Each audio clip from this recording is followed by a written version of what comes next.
Susie here, and welcome back to my channel. Before we kick off season 4, I've got a special video for you. Today, I'm finally answering all your burning questions about me, Mr. Hong Kong Guy, and our Hong Kong love story.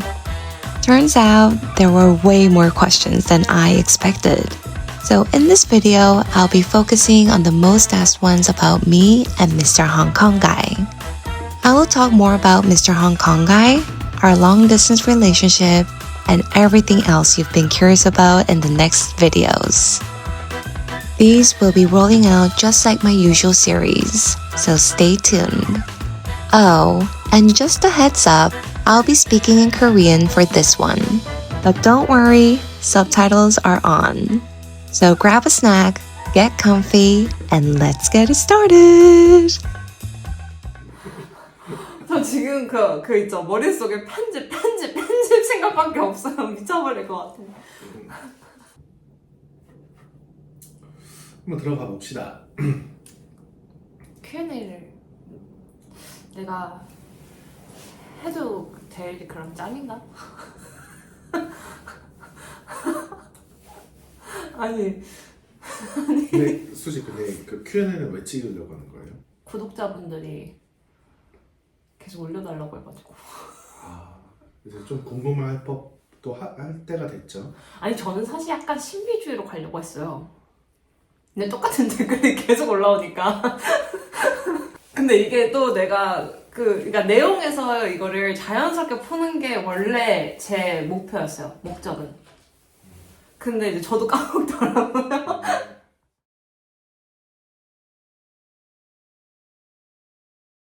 오징어? 네. 홍콩 오징어에 대해서 알려달라는 말 진짜 많아. 어디서 끊을 수 있냐, 정체가 뭐냐, 출처가 어떻게 되냐. 이게 제가 댓글에서 저도 봤는데 댓글 남겨드릴 수 없었던 이유가 저도 이게 홍남이가 사오는 거다 보니까 이렇게 마트를 가서 살 수 있는 게 아니더라고요. 제가 이제 가기 전에 홍남이가 항상 온라인으로 주문을 해놔요. 이게 홍콩 TV몰이라고 약간 홈쇼핑 같은 거라고 해야 되나? 거기서 이제 사더라고요. 근데 이게 되게 신기한 게 그 겉에 한국 스타일 오징어라고 되어 있대요. 그냥 이게 역수출인 건지. 근데 진짜 맛있어요. 오늘 그래서 그 구독자님들이 그래도 자주 질문하는 거를 정리를 해서 그거를 좀 이제 좀 궁금증을 좀 해소할 수 있는 그런 시간이 됐으면 좋겠어요. 네. 물론 빠지는 질문이 있을 수도 있을 것 같아. 그렇죠? 그거는 대본으로 대본으로 차차 녹여주셨으면 좋겠고. 차차 녹이도록 하겠습니다. 일단은 크게 그 구독자님들이 궁금해한 거를 살펴보니까 일단은 수지님 개인에 대한 궁금한 게 있고, 네. 그 다음에 홍남 씨에 대한 그런 궁금한 게 또 있고, 그 다음에 이제 둘 사이 뭐 연애에 관련된 거, 네. 뭐 이런 것들이 있고 기타 뭐 재밌는 질문들이 좀 몇 개 있는데, 그래서 이거를 먼저 수지님에 대한 질문부터 한번 시작을 해볼게요. 네. 일단은 수지님 개인 정보 관련된 그런 질문이 있는데, 개인 정보요? 네. 수지님 나이나 뭐 키, 뭐 몸무게 이런 게 궁금하다고 하는데 이거는 너무 개인적인 거라 수지님께서 공개할 수 있는 정도를 한번 공개해 주시면 될 것 같아요. 사실 몸무게는 말하기도 싫지만 말씀을 드릴 수 없는 게 있어요. 몸무게는 거의 5년 동안 잰 적이 없는 것 같아요. 보기 싫어서. 키는 160. 160에 어떤 몸무게를 갖고 계신다. 네.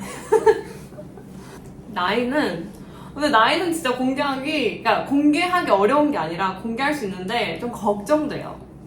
이게 이제 정말 많은 구독자분들이 저를 20대로 알고 계셔가지고, 그래서 이제 저를 좋아하시나 이런 생각이 들어서 조금 걱정돼요. 좀 무서워요. 말이 많았는데 그래서 나이는요? 나이는 93년생이에요. 몇 살이죠? 그다음 개인적인 질문 중에 네. 그 학창 시절에 대한 그런 질문들이 좀 있어요. 학창 시절 미국에서 생활했던 이유가 뭔지, 뭐 언제, 그리고 뭐 학창 시절 이제 대학생이 돼서 뭐 어디에서 학교를 다녔고 뭐 전공이 뭔지 이런 걸 물어보는 그런 질문들이 있었어요. 이거 좀 정리해서 말씀해 주세요. 일단 미국은 제가 유학을 목적으로 간 건 아니었고 이제 운 좋게 이제 아버지가 그때 당시에 발령이 나셔가지고 이제 가족 전체 다 같이 이제 미국 가서 살았고 그다음에 이제 중고등학교는 한국에서 다녔어요. 대학교도 한국에서 나오고. 그래요? 그 전공이 뭐였어요? 아 전공은 사학 전공했어요. 사학, 네 사학, 역사, 역사. history. 오, 그 전공을 선택을 하신 건가요? 아니면 선택 안 해주신 건가요? 이제 원래는 엄마는 영문학과를 가기를 원하셨고 영문학과나 이제 국제학부를 가기를 원하셨는데 일단 저는 국제학에도 관심이 없었고 그다음에 영문학과는 이제 영어가 너무 지겨운 거예요. 그래서 내가 영어를 배우는 것보다 영어를 써서 그러니까 영어를 쓸 수 있는 과목이 뭐가 있을까? 새롭게. 그래서 그게 이제 역사라고 생각을 해서 좀 한국의 역사를 올바르게 알리는 그런 민간 외교관이 되고 싶어서 큰 포부를 가지고 들어갔으나 좀 생각했던 것과 달랐죠. 뭔지. 그 댓글 봤어요. 어떤 학교 다니는지. 어떤 학교 다니는지랑 학교는 좀 개인 정보니까 그냥 힌트를 드리자면 서울에 있는 그냥 무슨 여대 나왔어요. 여대생이었습니다. 역사를 전공하시다고 했는데 유튜브를 보면 뭐 다 거의 영어로만 이렇게 이야기를 하시고 그리고 그 이제 유튜브 안에서도 이제 직업이 이제 공개가 된 게 이제 대치동에서 영어로만 수업을 하는 그런 강사님 그걸 하고 있는데 그럼 이제 뭐 초등학교 이후로는 한국에서만 이렇게 살았고 거기다가 역사 전공이면 영어 실력이 뛰어나다는 게 사실 조금 약간 이해가 안 가는데 영어 실력이 좀 뛰어나게 된 뭐 그런 계기 뭐 아니면은 뭐 그 초등학교 이후로 계속 유지를 하셨던 건지 그런 유지 방법 이런 걸 좀 얘기해 줄 수 있을까요? 이거는 사실 저희 부모님한테 감사드려야 되는 부분인데 이제 미국에서 돌아와가지고 대치동에서 살았어요. 대치 키즈였습니다. 거기에 제가 다시 뛰어든 거예요. 그래도 대치동에서 뭐 살았다고 해서 네. 대치동 사람들이 모두 다 영어 실력이 막 다 좋은 건 아니잖아요. 어떤 잘하게 된 계기가 있을까? 유지를 계속 했었나요? 이제 원어민 선생님 위주의 학원을 많이 보내셨던 것 같고 어머니께서 그다음에 이제 대학생 때 돼서는 아예 영어 공부를 아예 안 했어요. 그래서 영어를 진짜 그냥 까먹은 상태였던 거예요. 그냥 묻어둔 거지. 네, 완전 그냥 쓸 일도 없고 뭐 교양 과목밖에 없었으니까 영어 말하기는. 그래서 저는 제가 영어 강사가 될 거라고 생각도 못했고 그냥 이제 취업을 위해서 이제 토익 공부만 조금 해본 그런 케이스? 이게 되게 신기한 게 타이밍이 제가 그때 정말 운 좋게 토익 만점이 나왔어요. 그러면서 이제 과외 사이트에 제 그 이력을 올렸는데 어떤 영어 학원에서 이제 연락이 와가지고 영어 강사가 된 케이스예요. 어쩔 수 없이 영어를 할 수밖에 없는 상황이 온 거예요. 영어를 잘해야지만 영어 강사가 될 수 있으니까. 그래서 그때부터 이제 미드 맨날 틀어놓고 뭐 신문도 읽고 뭐 영어 컨텐츠도 되게 많이 보고 그리고 많이 써봤던 것 같아요. 일단 영어 공부법은 제가 지금 어쨌든 염두해두고 있어요. 이거는 언젠간 내가 진짜 촬영을 하고 싶다. 그리고 제가 옛날에는 온라인 강의를 했었기 때문에 그러니까 그 갈망은 항상 아직도 내재되어 있어요. 언젠간 내가 강의를 만들고 싶다. 근데 그 전에 했던 방식으로 제가 할까봐 지금 그걸 철저히 준비하고 있는 거예요. 그게 무슨 말이죠? 그 전에 했던 방식이 저는 싫어서 좀 더 시청자 입장에서 그리고 그 구독자분들 입장에서 좀 더 와닿는 그런 영어 강의를 만들고 싶어서 지금 되게 열심히 구상 중에 있습니다. 사람들이 되게 미드 같다. 그러니까 미국의 어떤 영화관 같이 느껴진다라는 그런 말씀들이 되게 많은데 또한 또 스토리를 또 되게 잘 짠다. 그 스토리 구성하는 그런 과정에 대해서 간략하게 좀 말씀해 주실 수 있을까요? 얼마 전에 그런 얘기도 있었어요. 유튜브 하려고 연애하냐고. 짜고 치는 것 같다고.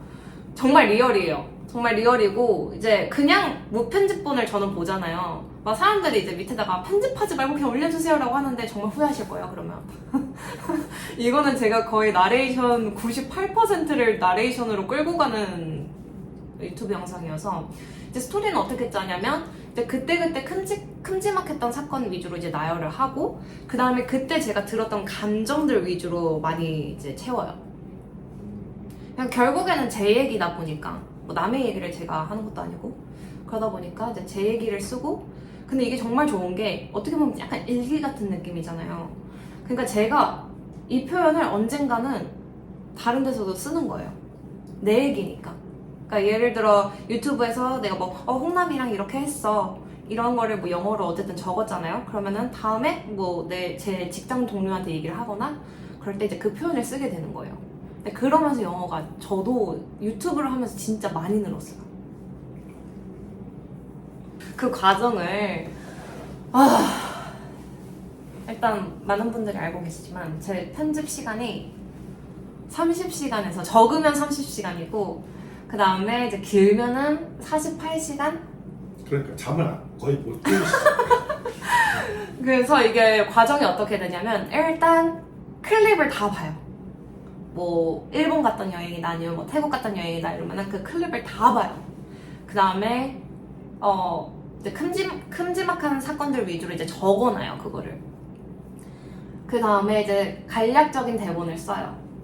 그 다음에 노래를 들으러 가요. 그래서 내가 오프닝 시작을 할 때 어떤 노래를 쓸 건지에 따라서 그 에피소드의 분위기가 정해져요. 그래서 노래를 막 찾고 난 다음에 이제 그 분위기에 맞춰서 다시 대본을 써요. 뭐 표현이나 이런 것도 좀 고치고 그 다음에 녹음을 해요. 그 다음에 모든 편집이 그때 시작되는 거예요. 이 편집은 다른 사람이 못 하겠어요. 다들 막 편집자 써라 이러는데 할 수가 없어요. 이게 감정에 맞춰서 어떻게 보면 영상이 만들어지다 보니까 그 편집점은 함부로 잡을 수가 없는 거잖아요. 그렇죠? 근데 아까 음악도 막 찾는다고 하셨는데 음악이 상당히 좋아서 제가 얼마 전에 막 플레이리스트 해달라고 얘기를 했었잖아요. 따로 이렇게 담아줄 수 있냐. 네. 또 이런 뭐 주변에서도 음악 좋다고 하는 분들 많을 것 같아요. 다들 그 얘기하고 이제 다들 걱정하는 게 이거 저작권 또 괜찮냐.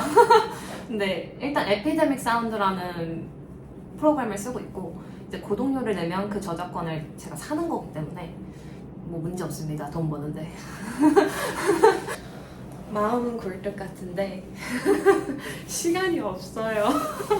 진짜 시간이 너무 없어요. 지금 이걸 하는 와중에도 머릿속에 오늘 집 가서 편집을 어디서부터 해야 되지 이 생각을 하고 있어요.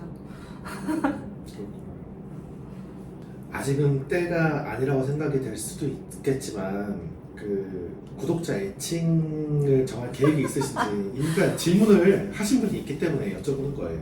구독자 애칭 아직 제가 할 깜냥이 아니라고 생각해요. 아직 많이 안 됐기 때문에 물론 있으면 너무 좋겠지만 뭐 여러분이 그런 뭐 추천하는 이름이 있으면 알려줬으면 좋겠습니다. 팬들이 요청한 Get Ready With Me 컨텐츠를 만들 계획 있으신가요?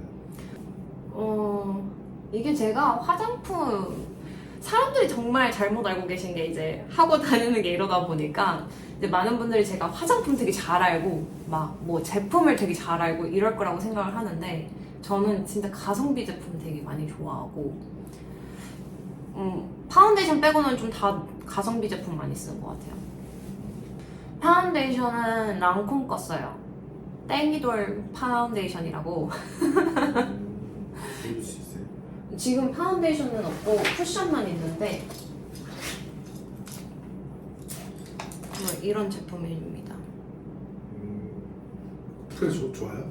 네, 저는 이게 가장 좋고 왜냐면 보통 파운데이션 하면 막 뜨거나 아니면은 너무 하얘지거나 이러는데 이건 진짜 제 피부 색깔이랑 거의 비슷하게 맞춰줘가지고 너무 좋고 그다음에 립 제품 같은 경우에는 정말 비싼 거 안 쓰고 진짜 뭐 3C 좋아요? 네, 저는 좋아요. 이게 타투립이라고 유지력이 상당히 좋은 제품이에요. 그래서 제가 막 엄청 막 신박한 그런 제품들을 쓰는 게 아니어가지고 사실 저도 그 댓글을 봤어요. Get ready with me 컨텐츠 올려달라고. 근데 제가 할 수 없을 것 같아요. 제가 하면 안 될 것 같아요. 크게 알려줄 게 없어서. 네. 왜냐면 본인마다, 그러니까 제가 이 제품이 좋아도 남들한테는 안 맞을 수도 있는 거고, 뭐 저는 이 정도 씁니다 이렇게는 보여드릴 수는 있지만 막 여러분 막 이거 사셔야 돼요 이럴 수는 없을 것 같아요. 나머지 화장품은 어떻게 써요? 나머지 화장품은 쿠팡. 가장 빨리 오는 거. 올리브영 이런 거? 스킨케어 제품도 저는 일단 가성비 제품 되게 좋아하고, 미스트도 사실 그냥 쿠팡에서 주문하거든요. 근데 이제 제가 최근에 좀 써본 게, 이제 일본을 갔을 때 돈키호테에서 복숭아 향 나는 스킨이랑 로션을 사왔어요. 그게 피부를 되게 모찌 피부를 만들어준다고 해서 그냥 속냄새 치고 샀는데 너무 좋은 거예요. 근데 그때 하나밖에 안 사온 거예요. 근데 홍콩에 돈키호테가 있어요. 거기서 팔더라고요. 그래서 요즘엔 홍콩에서 사오고 있어요. 그래서 이제 그런 걸로 좀 촉촉하게 유지를 하고, 가끔씩 이제 팩하고 너무 칙칙할 때는, 근데 그걸 했음에도 불구하고 너무 칙칙하다 그러면 이제 피부과를 가는 거죠. 피부과는 한 달에 한 번씩 가요. 아쿠아필을 받으러. 근데 이제 아쿠아필은 정말 그냥 기본으로 하는 거고, 너무 칙칙할 때는 이제 리쥬란 받고, 뭐 리프팅도 가끔씩 하고. 확실히 효과가 있어요. 리프팅은 잘 모르겠어요, 솔직히. 근데 리쥬라는 진짜 얼굴이 촉촉해져요. 당연하죠. 공개했죠. 근데 사실 홍남이는 좀 특이해요. 좀 특이한 게, 걔는 제가 화장 안 한 걸 되게 좋아해요. 보통 남자들이 그래요. 왜요? 근데 그래놓고서 어디 갈 때 화장 안 하면 싫을 거 아니에요? 그렇진 않아요. 자리가 중요한 거죠. 이제 제가 오히려 이런 말 해도 되나? 19분 얘기해도 돼요? 일단 저는 항상 밤에 되게 자신감이 넘치거든요. 왜냐면 메이크업도 다 돼 있지, 머리 세팅도 다 되어 있지. 그러니까 이제 뭔가 그런 좀 분위기를 잡으려면 저는 밤이라고 생각하는데, 얘는 진짜 그럴 때는 털끝도 안 건드려요. 오히려 언제야, 막 머리 산발해가지고 아침에 머리 산발하고 막 얼굴 퉁퉁 부었을 때 얘는 막 그때 이제 건드려요. 막 그때 사진 찍고. 사진을 왜 찍어? 아니 아니 막 팝콘 먹고 있는 그런 모습, 막 미드 보면서 팝콘 먹고 있는 모습을 막. 계기는 없었고, 그냥 그때 하필 제가 자취를 하기 시작할 때였고, 그리고 이제 미용실을 가서 이제 갈색 머리를 사진을 가져가가지고 이제 이렇게 해주세요 라고 했는데, 알고 보니까 탈색 머리에 갈색 색깔을 입히는 거예요. 그래서 저도 모르는 사이에 탈색을 하고 있었던 거예요. 그래서 그냥 이거 한 달만 하고 머리를 덮어야 되겠다, 검은색으로 이랬는데, 노란색으로 빠지기 시작하는 거예요. 근데 생각보다 잘 어울리더라고요. 근데 지금은 금발이 아니고 갈색인데 좀 차분해지고 싶은 마음도 있고, 요즘에 제가 밖을 잘 안 나가요. 홍콩 말고는 밖을 잘 안 나가서 이제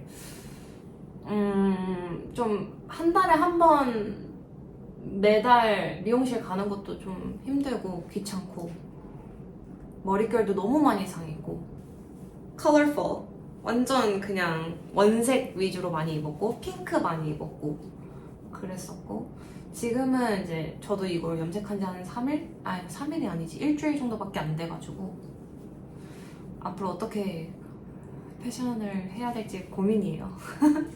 제가 아우터 같은 경우에는 좀 백화점에서 비싸게 주더라도 좀 백화점에서 사려고 하고, 이너 같은 경우에는 인터넷 쇼핑몰 되게 많이 쓰거든요. 아무래도 이제 오토바이를 타다 보니까 너무 비싼 제품을 입고 타면은 좀 많이 더러워져서, 그래서 이제 인터넷 쇼핑몰 에이블리 많이 써요. 스타일링 팁? 제가 미드를 진짜 많이 보는데, 그 미드에 나오는 뭔가 패션을 되게 좋아해요. 그래서 그 사람들이 입은 거를 이제 캡처를 해가지고 그거를 에이블리 앱에다가 이제 넣으면은 비슷한 옷을 찾아줘요. 최대한 비슷한 옷. 제가 코로나 때 이제 바이크를 타기 시작해가지고 이제 할리까지 타게 됐는데 아직까지 바이크를 타고 있지만 그 전만큼 많이 타지는 못해요. 사실 유튜브 시작하고 나서 많이 인생이 많이 바뀌었어요. 근데 그 팔로워도 또 되게 많았었잖아요. 광고도 많이 들어갔고. 맞아요. 근데 이제 제가 하고 싶었던 컨텐츠가 결국엔 아니었던 것 같아요. 저는 좀 더 뭔가 내 생각을 이렇게 공감하고 내 생각을 좀 얘기를 하고 이런 컨텐츠들을 만들고 싶었는데, 그러니까 미드를 엄청 많이 봤잖아요. 제가 미드 광이잖아요. 그러니까 그런 컨텐츠를 만들고 싶었는데 어쨌든 바이크를 타면서 이게 아무래도 한국에서 비주류다 보니까 좀 그런 컨텐츠들을 만들기가 쉽지 않았던 것 같아요. 진행 중도 아니고 포기도 아닌 것 같아요. 이게 생각보다 이제 홍콩 취업이 쉽지가 않아서 처음에는 이제 바로 될 줄 알았어요, 사실. 근데 이게 한국인이다 보니까 아직 비자가 영어를 쓰는 국가가 아니어서 영어 강사로서의 비자는 지금 좀 어려운 상태고, 그러다 보니까 이제 포기를 한 건 아니고 좀 더 내가 그냥 좀 재택근무를 할 수 있는 일이 뭐가 있을까. 이제 영어 강사는 어쨌든 제가 그 현장에 가 있어야 되다 보니까 이제 그게 좀 어려울 것 같아서 이번에도 이직을 했는데, 그 이유가 이제 컨텐츠 크리에이터로 이제 채용이 돼가지고. 근데 일단은 지금은 오피스를 나가야 되고 이제 여기서도 좀 신뢰를 얻고 그 다음에 제 성과를 보여주면은 재택근무를 고려해보자 이 조건으로 지금 이직을 한 거거든요. 마찬가지로 이제 홍남 씨 개인 정보, 개인 신상에 대한 거, 특히 나이가 몇 살이냐. 가 진짜 질문이 많습니다. 근데 홍남이 나이 아시는 분들 꽤 있을 텐데. 홍남이가 그 땡큐머니 보낼 때 자기 아이디를 자기 연도를 해놔가지고. 근데 그게 아닐 수도 있죠. 맞아요. 그래가지고 제가 그거 말하자마자 바꾸더라고요. AK Hi guys. 홍남이 1986년생입니다. 저랑 7살 차이예요. 저도 사실 디지털 마케팅이 뭔지도 모르겠고 감도 안 잡혀요. 에드테크라고 하더라고요. 에드테크가 뭔지 아세요? 에드테크에서 에드테크 분야에서 일을 합니다. 거기서 이제 마케팅 위주로 하지만 어쨌든 영업도 어느 정도 해야 돼요, 본인이. 본인이 운영하는 거예요? 아니요. 외국계 회사에서 일해요. 그러니까 홍남이가 제가 진짜 대단하다고 느끼는 게 뭐냐면 걔 입장에서 홍콩이 외국이 아니잖아요. 걔는 홍콩에서만 줄곧 살아온 애고 유학을 한 번도 한 적이 없고 외국을 살다 온 적도 없는데 외국계 회사에서 일하는 게 전 너무 신기해요, 사실. 홍남 씨는 개인적인 뭐 다른 사업도 하나 하시나요?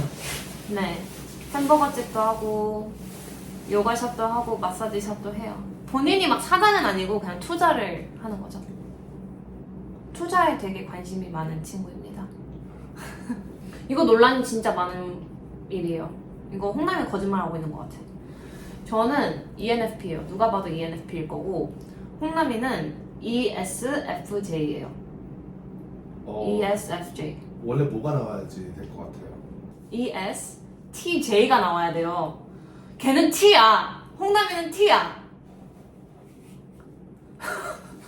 자꾸 F래. 말이 돼요?